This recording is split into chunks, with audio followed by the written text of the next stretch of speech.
ဒီနေ့မိတ်ဆက်ပေးမယ့်ကွန်ဒိုလေးကတော့ BTS အစိမ်းလိုက် Ono Station နဲ့လမ်းလျှောက်3မိနစ်နဲ့ရောက်ရှိနိုင်မယ် Aspire Ono Station ဆိုတဲ့ Ready to Move in ကွန်ဒိုမျိုးစားပဲဖြစ်ပါတယ်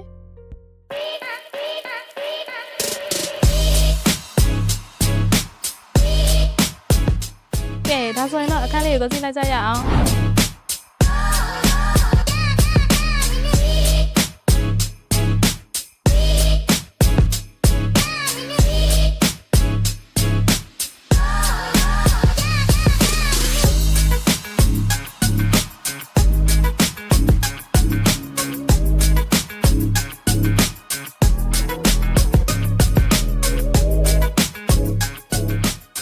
Aspire Ono Station ဆိုတဲ့ Ready to Move in Luxury Condo ကြီးကိုဝယ်ယူခြင်းနဲ့ဆိုရင်တော့ Mandala Aspect Hub ကိုဆက်သွယ်လိုက်ပါနော်